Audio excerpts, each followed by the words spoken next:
Welcome to Biz Dev Live. I'm so excited to bring you Joe Rojas today. Man, we are talking about building a better business machine for you, for your life. I want to talk about the power of networking. If you're on here with me, if you're on Facebook, if you're on LinkedIn, if you're YouTube, but particularly if you're on here on LinkedIn with me, whether you're live or in the replay, it is a great way to network, to be in the comments. So let me know where you're tuning in from. Let me know how you're feeling. I want to hear that stuff in the comments. It's so great to have that networking interaction. And I'm focusing on that networking piece because I met Joe Rojas. He was introduced to me by Seth Rubin, who was introduced to me by the In This Together Roundtable through Esther Duce's group. So it is insanely important wherever you're at in your life to continue to reach out, make sure that you're putting yourself in positions where you're meeting people, because you're going to meet amazing people like Joe Rojas, who will be right back after the Biz Dev theme with us. We're talking about building a better business machine today. Stay tuned. Rock with me. Biz Dev Live, Biz Dev Live, weekdays at 11 Eastern Time, live. Biz Dev Live, Biz Dev Live, weekdays at 11 Eastern Time.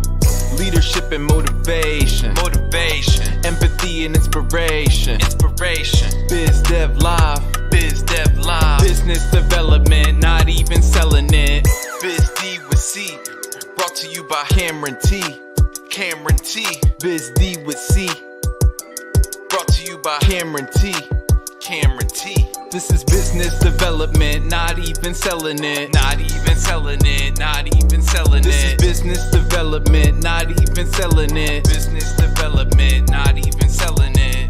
Biz Dev Live, Biz Dev Live, Biz Dev Live. This is business development, not even selling it.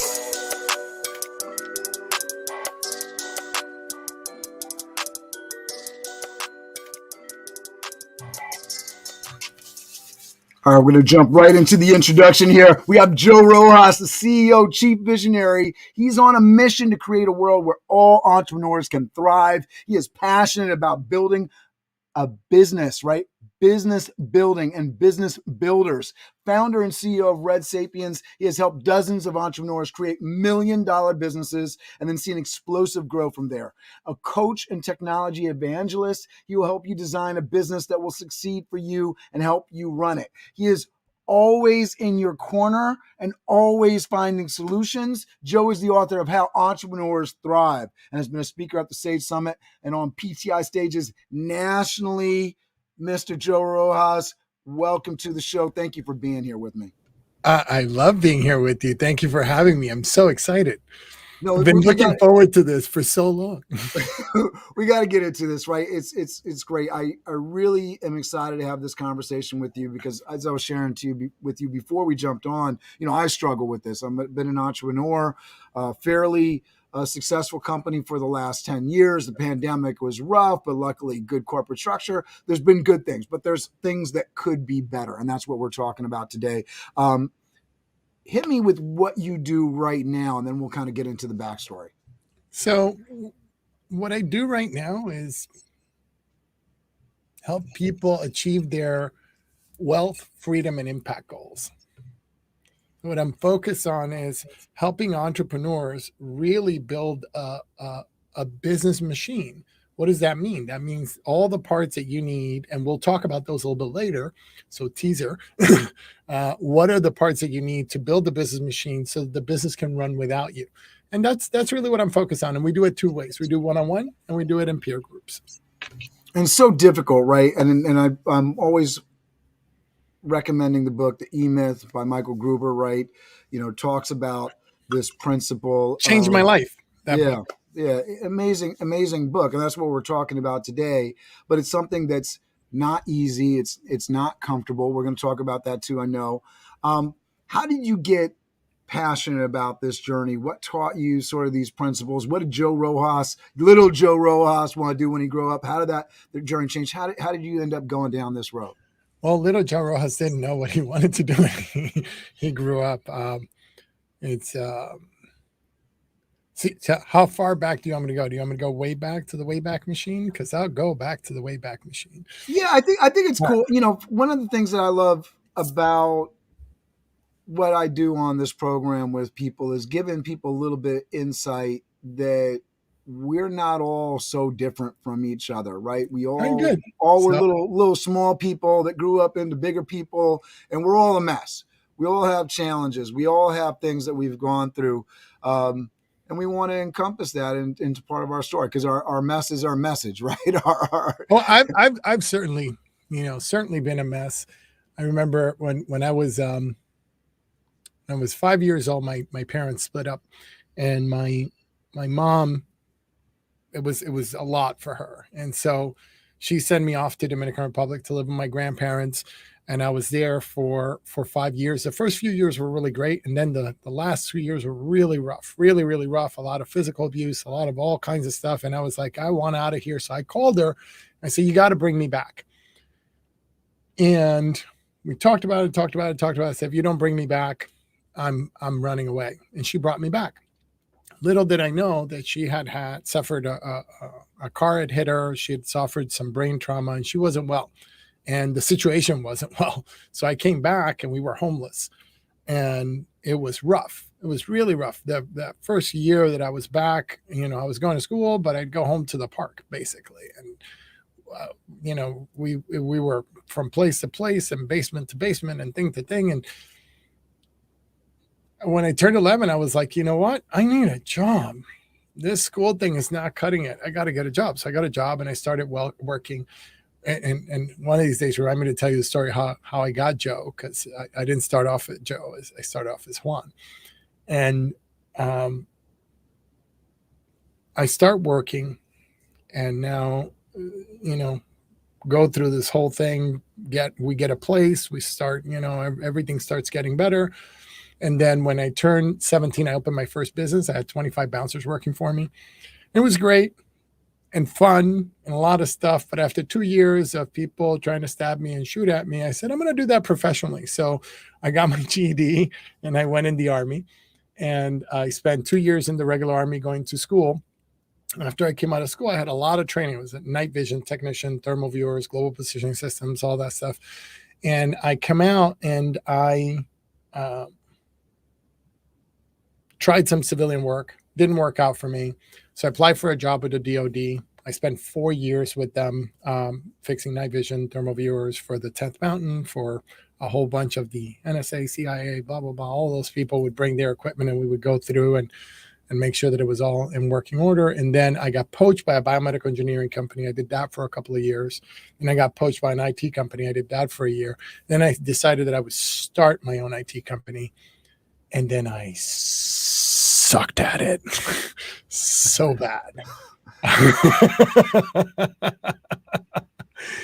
And I was a really good technician. I was a really bad businessman, and I had saved a lot of money because I had really good jobs. I was doing a 6-figure income in the 90s. I had a company car. I wasn't spending any of my own money on stuff. And I was sitting there in the kitchen after the first year, man, crying. I had ruined my life. I was living on somebody's couch and I didn't, I was so and it's funny that you mentioned that book at the beginning, The E-Myth by Michael Gerber, because I called a friend of mine. And he says, dude, you're doing it all wrong. You keep trying to run the business like a tech. You can't run the business like a tech. And I have spent all this money and all this stuff. And he's like, you got to run it like a businessman. And he said, come to my office. I came, we talked to him, and he gave me the book. And he says, go read that book. And I read the book, and some of the concepts were a little bit over my head. But I knew, for those of you who have read the book, I'm reading the book, and I'm like, I'm Sarah. This is character Sarah in the book, and all the mistakes that she had made is all the same mistakes that I had made. Yeah, no, I want to just point this out because this is such a huge deal because Steve Spiro actually recommended that book to me, and so I'm reading it in 2019 or the beginning of 2020, and I'm like, man, I wish I would have read this book 10 years ago. I don't know if I would have been ready for it at the beginning of my entrepreneurship journey, but certainly when I did read it, I was like, oh yes, I made that mistake. Oh yes, I made that mistake. Oh yes, I made that mistake. Yeah, absolutely. And that's the whole thing, right? You're sitting there seeing all the mistakes that you made. And, for as little as I knew, I went and I read some more books. I did listen to a little Zig Ziglar, a little Jim Rohn, a little bit of this, a little bit of that, then dating myself. And within a year, within 18 months, the company was over $1 million. So we went from, 2-digit sales the first year Wow. to over $1 million in 18 months. And it was life transforming, right? And then I got this incredible opportunity where this guy came and said, hey, I want to buy your company. I want to do what you're doing, but I don't want to go through the whole hassle that you went through to do it. So I'd like to buy yours. And I was like, well, it's not worth much. And he's like, I'll pay you this much. And I was like, okay, I'll take it. Right? Because that gave me an opportunity to pay back all the debt that I'd accumulated. I'd accumulated quite a bit. And so I paid back the debt. Let me ask you a real quick question with that.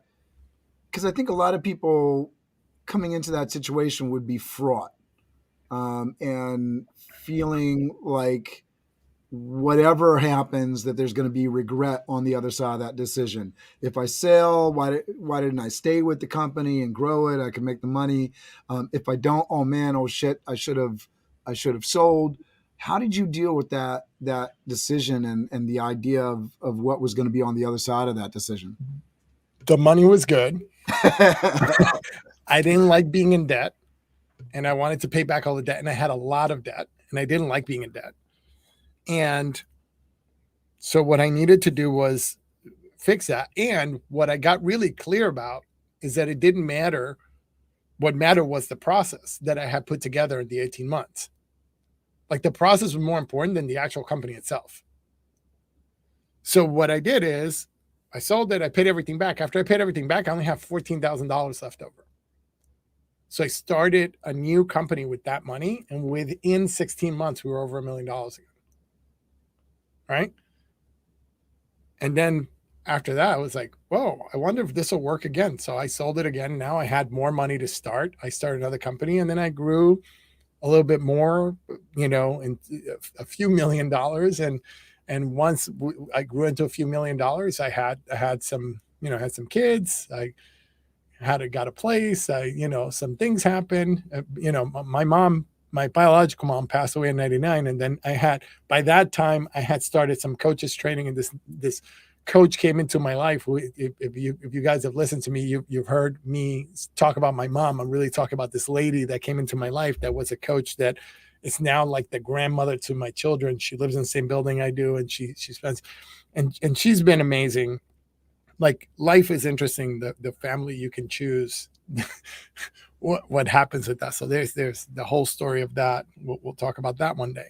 But what I really saw is that it was about the process, right? So now I grow this IT company. I've got 20 employees. Everything is going great. My daughter's born. I take 2 months off. The business grows 6% while I'm off. I'm not answering phones. I'm not nothing. Everybody's doing stuff. Then my son is born. I do the same thing. And it was great. I had a great, transition. And then I started helping my clients do the same thing. I started helping them grow their businesses. I figured, why not? I'm already doing this, so I might as well start it. And I had a partner at the time, and I said to him, we should start a consulting practice. And he said, I'm not really interested in that. I like what we're doing. We're making money. I said, great, buy me out. He did. And then I went and started this consulting practice, and I was really all excited because I was going to take on the world. And then I sucked again. I didn't expect that when I thought I was going to transition, and this whole thing was just going to come over, but I was an expert at running IT companies. I wasn't an expert at running a coaching company. I had no idea what I was doing. Right. So it took me a few years to kind of recover and get myself on the other side of that. And now we've managed to do that. We've managed to get ourselves on the other side of that, and we're still on the climb.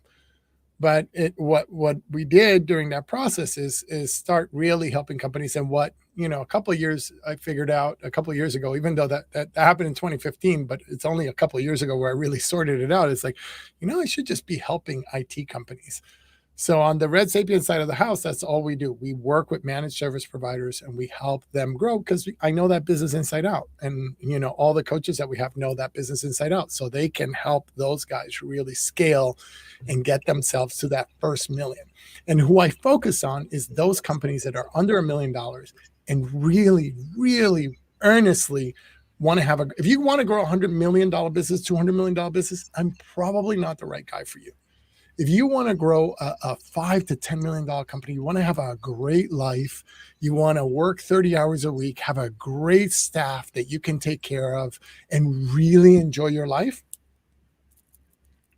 And I love that from the moment that we started talking, that you were very specific because, I'm shopping for vendors, for bookkeeping and accounting and all that. And, you get these folks and they're just like, yeah, I can take on the business. And you're like, now, because I've been down the road a little bit, I'm like, do you know anything about my business? Do you know anything about the kind of work that I do? Have you, I have 100 plus part-time employees I send out. Is the only companies that you work with, firms that have one or two people working for them? Do you have any experience with what I do and my costs and my expenses in my world? Such a big deal to be working within your mastery center, right? Something that you have experience with. I love that. That's what made me effective as an MSP. When I ran an IT company, when I ran a managed service company, the first one we were focused on lawyers. Second one we were focused on architects. The third one we were focused on accountants. And being focused that way is what helped us really, because and we were focused geographically. And in the first one, if you were below 10th Street or above 57th Street in Manhattan, you couldn't be my client. You couldn't be my client. If you were past, what was it? I think we went as far as Lexington. You were past Lexington or you were past 9th Avenue. And it speaks to boundaries, right? And some people are worried, well, if I don't accept, if I have to say no over here, it's going to limit, but it's usually the opposite, right? It's the opposite. By setting those boundaries, it gives you that potential to explode because you can do so much of a better job knowing who you can serve well so that word of mouth spreads for, and I've struggled with that over the years too. I get people that are calling me from New Jersey and I got to know when to say no because it stretches me and it takes away from my core operating principles and my core work that really generates the revenue. It's such a big deal. What I saw the killer was for me, and I think how I figured that out as an IT company is that I in the beginning, I used to say clients everywhere, which is why I sucked the first year. Right? I used to say clients. I had a client in New Jersey, I had a client in Long Island, I had a client out in Pennsylvania. And if I had to go in person or I had to send somebody in person, that person was out for the day. Because I couldn't get somebody from exit 65 in Long Island to New Jersey the same day most of the time. And if you are making somebody do that, they're not a happy camper. They're not a happy person. But what happened is when I started focusing on the city, what I did is I targeted the Empire State Building. And I ended up with a bunch of clients just in the Empire State Building. So you could call me if you were in the Empire State Building, and within 10 minutes, a technician would be at your door because I already had 2-3 people in the building working on other accounts. So I could have somebody stop what they're doing and just go check you out, make sure you were okay, get you going, and then come back and fix you later. I love that. And that's how you grow. I love it.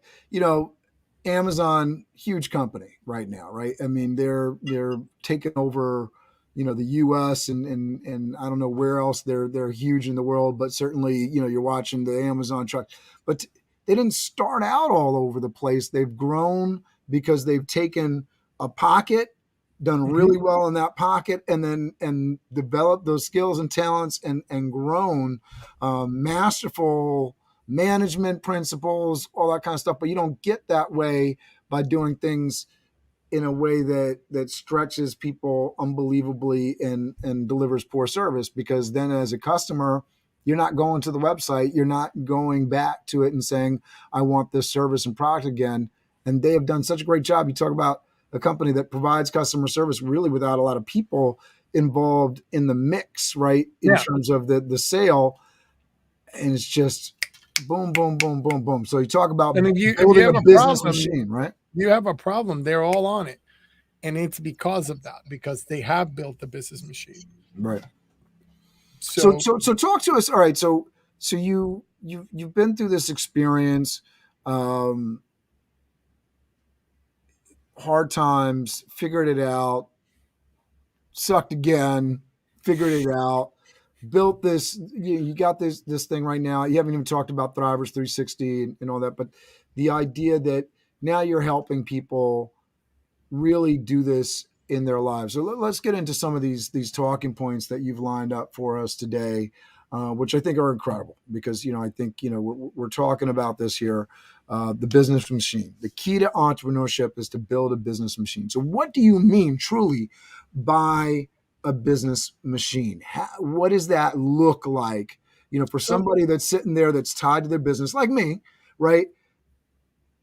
How do you get somebody not tied to their business? When you were talking about taking a 2-month break so that you could spend time with your child and your family and your business grew while you were away and your phone wasn't ringing off the hook, I think that probably is pretty attractive to most people yeah, that are owning and operating a business.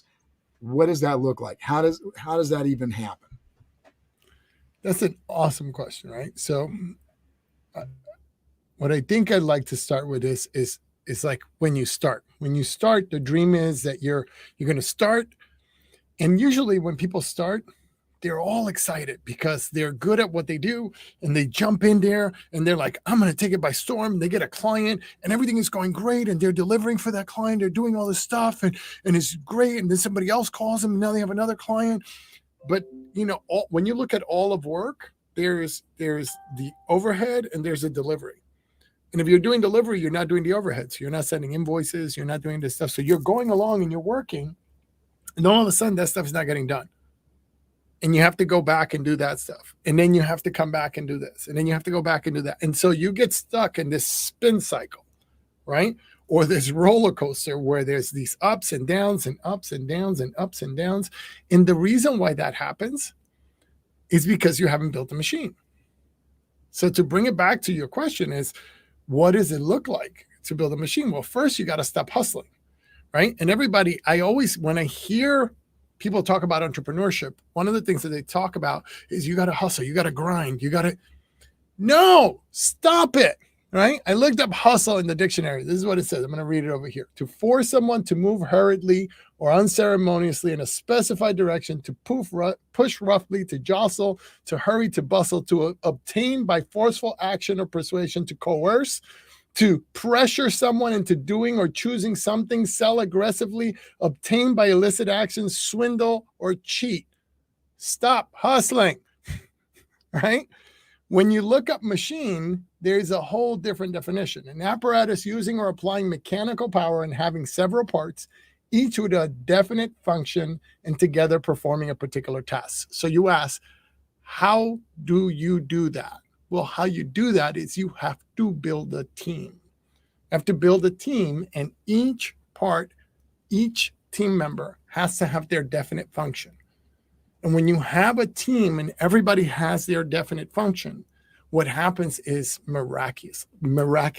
It really helps you get yourself to that next level, really take it to a place that you had no idea that you could, because it's no longer you doing the work, it's your team delivering the work, right? It's you looking at the future. That what happens when you're stuck in the entrepreneur cycle is that you can't create the future. And all of your time is spent on either delivering or overhead. When you build a machine, your time gets spent on building the machine and on concentrating on your future while your team is doing the delivery and overhead. And that's how you do that. So that's one piece of it, Cameron. And then I can tell you what the parts of the machine and what it takes and all that stuff. And I love that because, I've sort of gotten down there. The pandemic has pushed our business back a little bit. So I was building, and I was having, somebody taking care of some of the overhead aspects in terms of, dealing with the cost, the paperwork side, because I think that's what Mhm. you're talking about. And then the delivery of services, I was getting somebody to sort of work on that so I could step back a little bit more, work on sales. So people can sort of see this blueprint laid out and what it looks like. But I think in terms of implementing, right, in terms of building that team, it can be very daunting. Knowing, okay, I know I need to build this team, but my revenue, I'm not sure that I have enough dollars to support this person that I'm bringing in and a paycheck for me. What do you say to these folks that are stopping themselves from building the machine because they're afraid of the costs involved?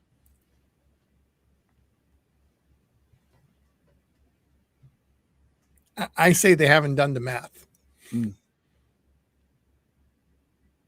And tell me what that math Right? is. So, How do you see that so math? I sell the first company, right? I have 14K left, right?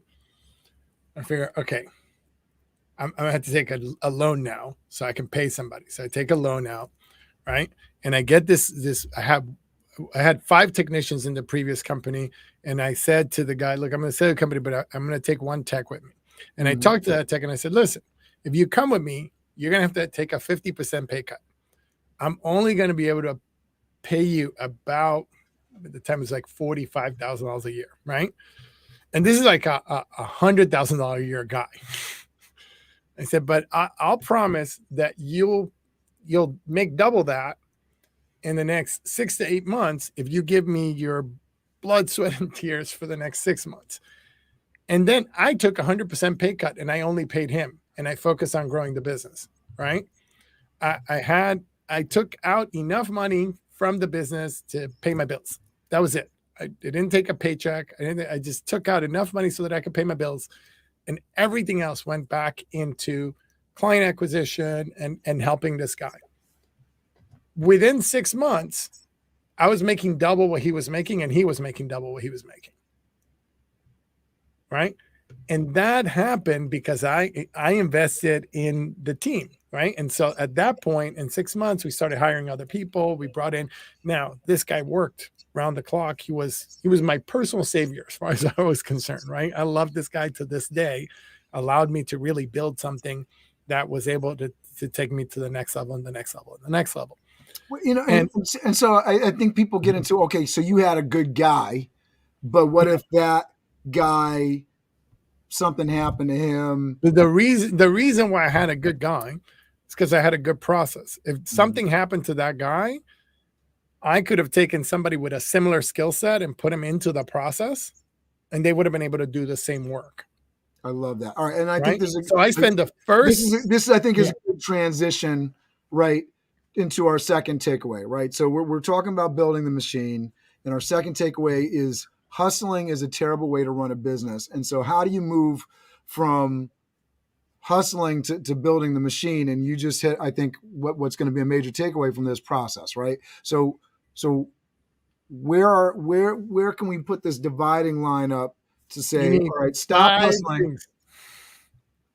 You need 5 things to build a machine if you want to stop hustling, right? So what are those 5 things? You need a defined target market. You need to know who your client is, right?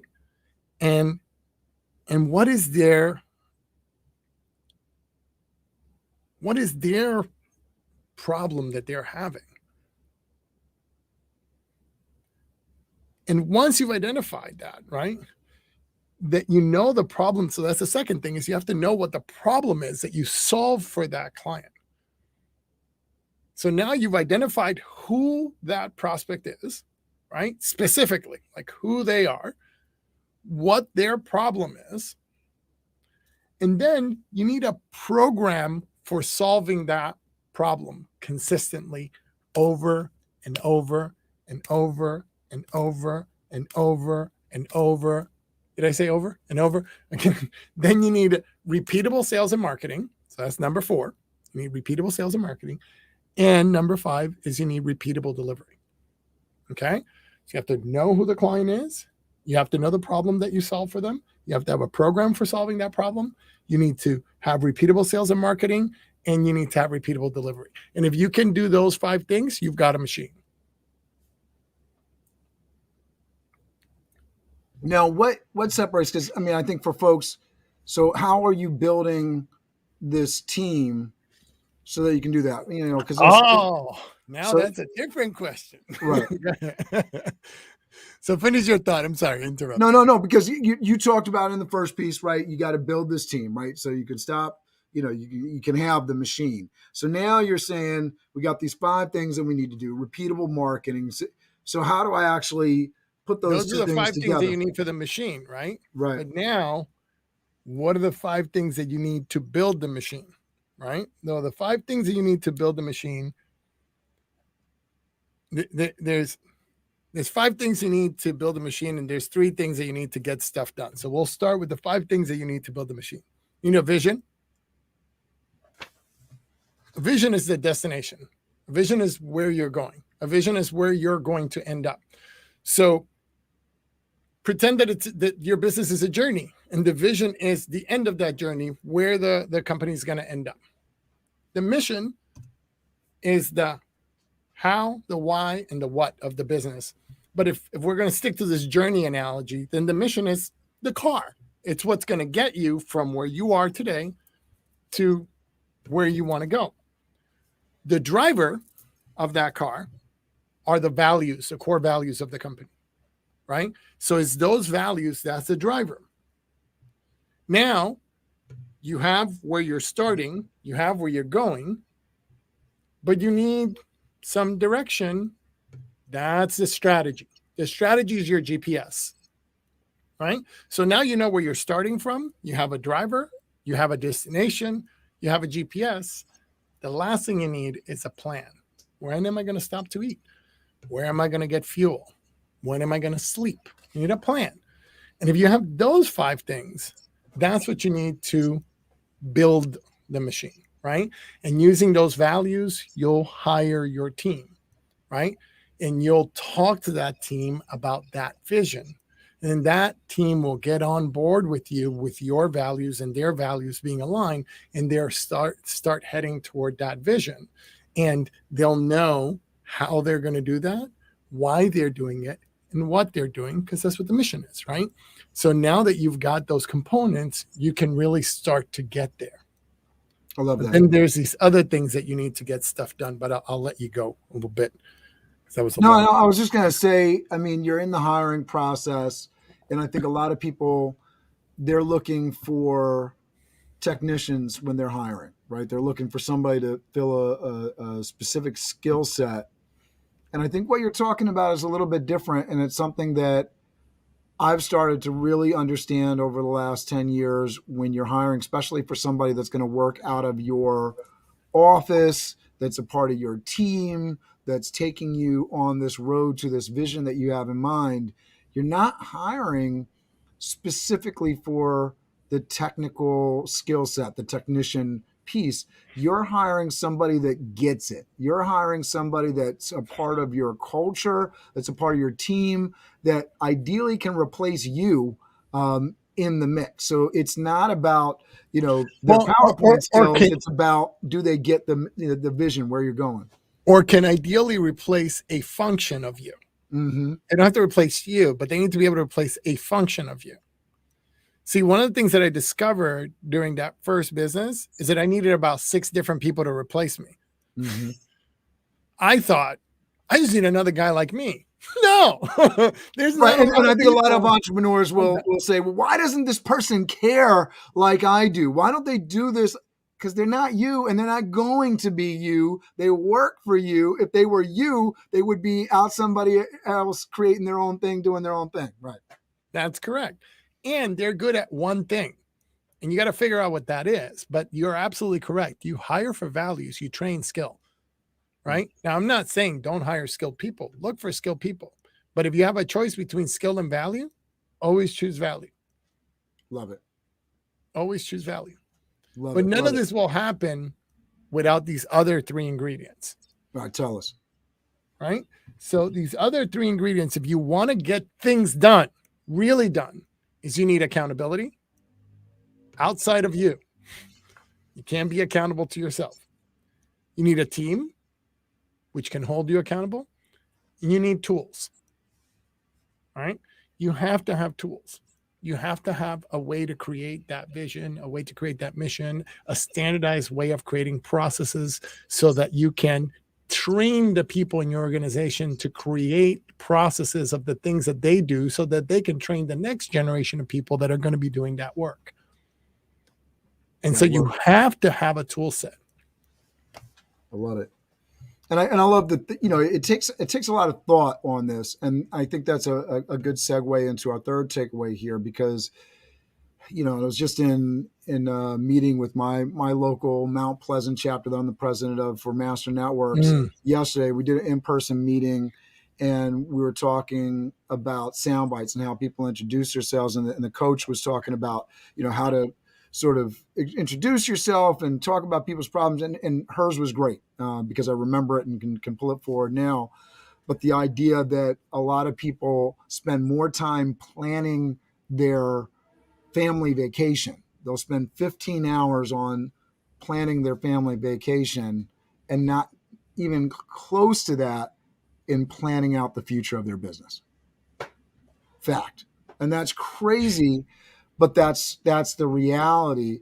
It takes planning. It takes being strategic, and it takes time to put these things into place so that you can build something truly incredible. You should spend a minimum of 10% of your work time planning. Love it. All right. So working on the business, right? Yeah. So your third point here, right? Building your business machine is a learned skill. Business building isn't hard, but it does require specific effort that is uncomfortable. Talk to us about this uncomfort.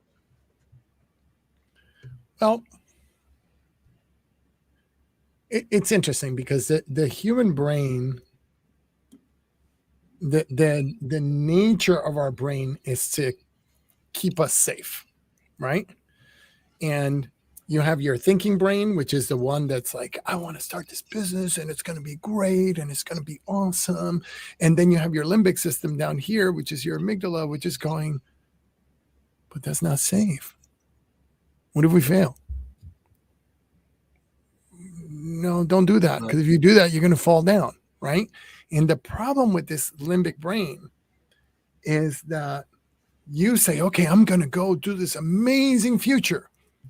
And then the limbic system goes, look, there's a shiny thing over there. Let's go check it out. And you go, no. I got to focus on my future. It's so good. And he goes, look over there. It's so shiny. You want to go look at it. And all it's doing is just trying to keep you safe. If it keeps you chasing after shiny things, you won't move forward very much. And so you have to be willing to take the risk of moving forward, of committing, of having people hold you accountable. And if you bring that level of accountability in and you put a team of people around you that are going to be relentless, you're unstoppable. But you have to. So what we do with shiny things here is we have a tool called the capture list. And every time a shiny thing pops up, we take it and we put it on the capture list, because those shiny things later turn into products later when we can afford to do that. But starting to develop something new while you're in the middle of developing something is a terrible idea. Yeah. Yeah, no, I think, the lack of focus for everyone right now, and we're living in a world with more and more distractions. I think it's a mistake when people say, well, we never had distractions before, because I don't care if you were living in the farm, in 1770, whatever, you get distracted by the animal that's walking by the air coming through the log cabin, whatever. Like, we are constantly distracted. We always find a way to be distracted. It's nothing new. The challenge now is we have so many tools at our disposal to actually promote what we're doing, get our product to market. There's just so many different opportunities, and that can be a distraction and overwhelming. And so focus is more important than ever to really decide, this is what I want to do. This is how I want to do it. This is the team I want to build. All right, now time. I'm going to say something now that is going to get me in trouble. Can I do that? You go right ahead. Get yourself in trouble all you want to. To get to $1 million, all you need is a LinkedIn profile. You don't need a web page. You don't need an Instagram account. You don't need a Facebook account. To get to $1 million, you have to follow the process. And you need a LinkedIn account so people can find you that are business people. And you're just going to leverage your relationships and get yourself there. After you get there, then you need the marketing, you need the machine, because now you've built a team that can do fulfillment. But when it's you and you're hauling, you don't need all this other stuff. It's just a distraction. For folks that aren't utilizing LinkedIn, I got, this goes live on Facebook, we're on YouTube. For the folks that are on LinkedIn that might be being distracted by this instead of working on their work today or later, right? They found this spot and they happen to be here. And we thank you so much for watching. This is what we do. This is why we do it, to help and get you where you want to go. How can people utilize LinkedIn to improve their business? Well, the first thing is that your narrative on LinkedIn has to speak clearly to who your client is.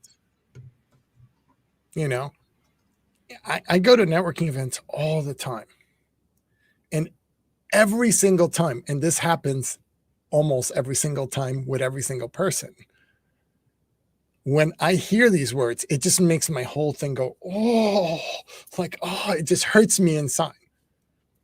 I'm looking for any business owner that blah. I'm looking for any business owner that needs accounting. No, you're not. You're not looking for any business owner that needs accounting. I'm looking for anybody that needs their office cleaned. No, you're not. You're not looking for anybody that needs their office cleaned. Right? You have to define who you solve a problem for. And that is the number one failure that I see in LinkedIn accounts, is it is not clear who you solve a problem for. And that if it's not clear, then when they get there, they don't know what to do. I love that. And I think, for folks that are like, well, no, anybody that needs that, well, I need somebody that can pay me. So there's that bar, right? Is this somebody that can afford my services, right? Mm-hmm. And then, maybe you're offering a value thing. So maybe it's not for, the ultra high end. You're looking for this segment of the population. So you got that going that way.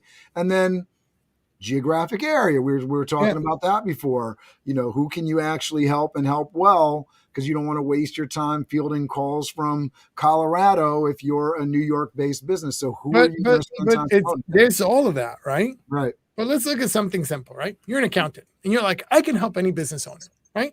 And I introduce you to somebody, and they say, yeah, I have 10,000 employees, right? And the most you've ever done is 20. Right. You're like,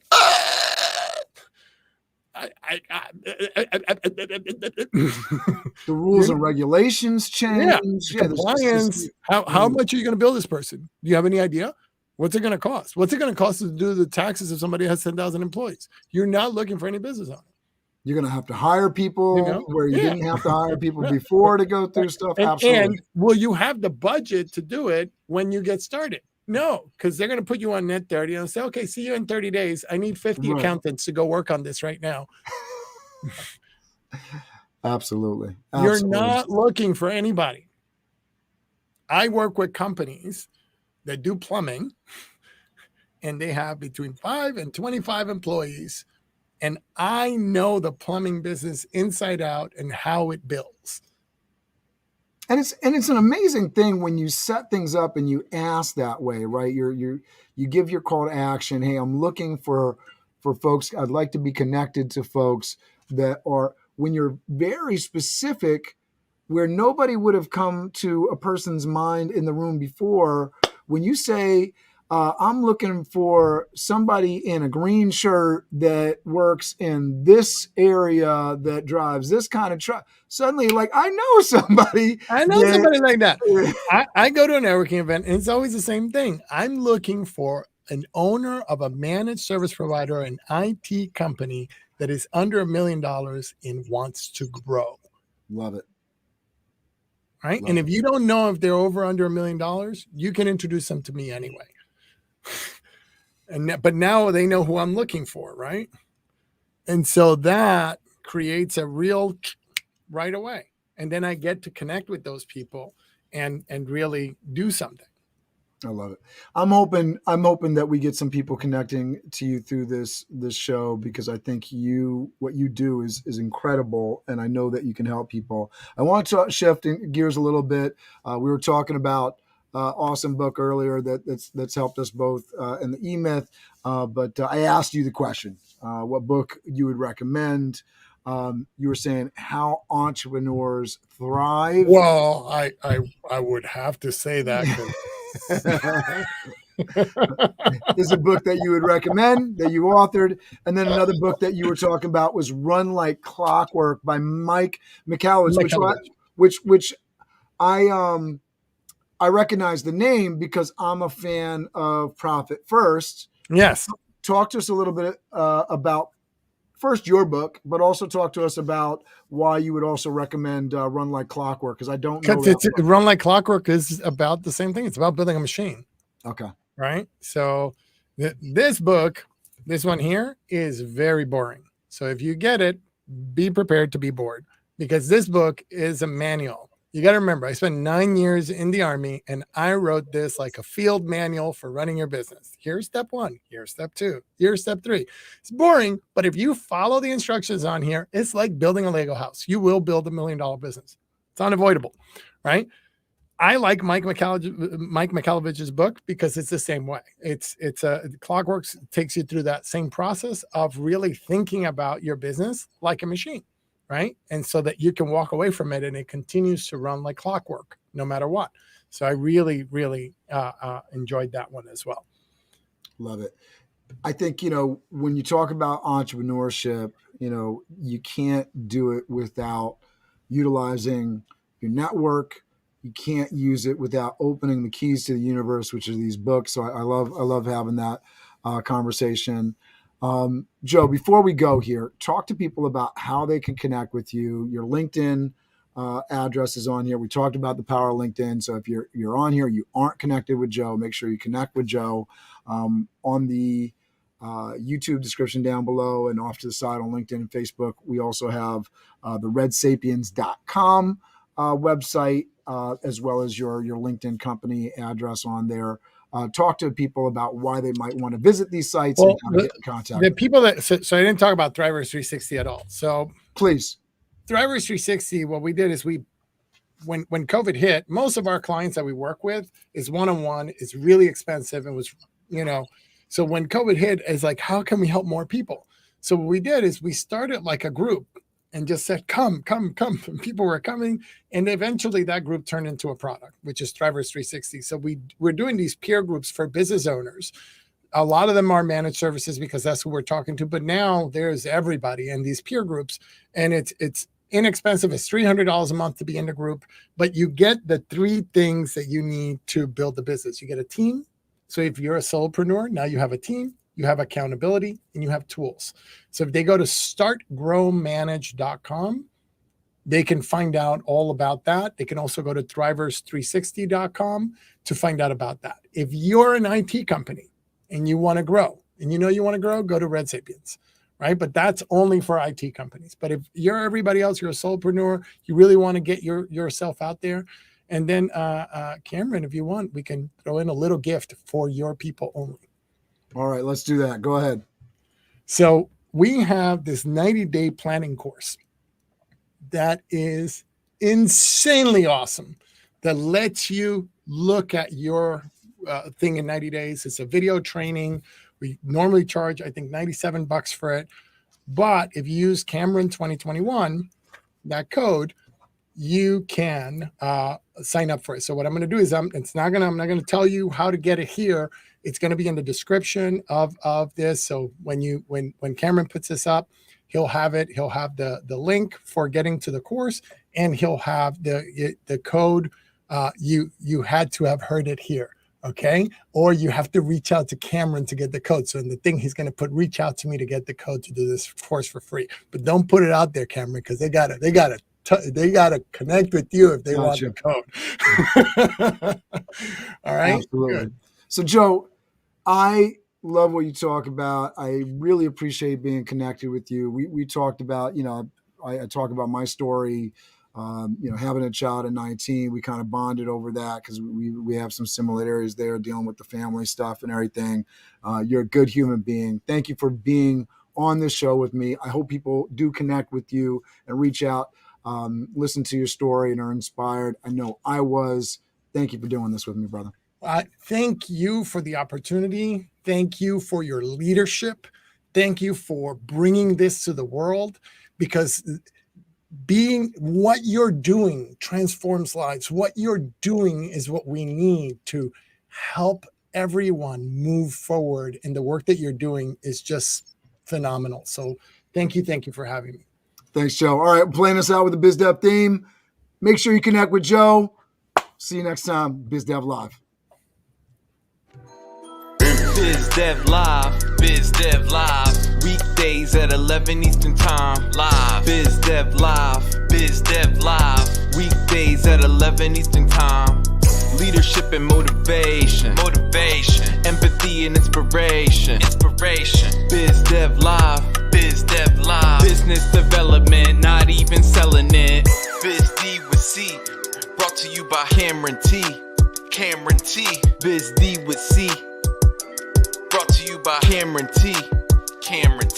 This is business development, not even selling it. This is business development, not even selling it.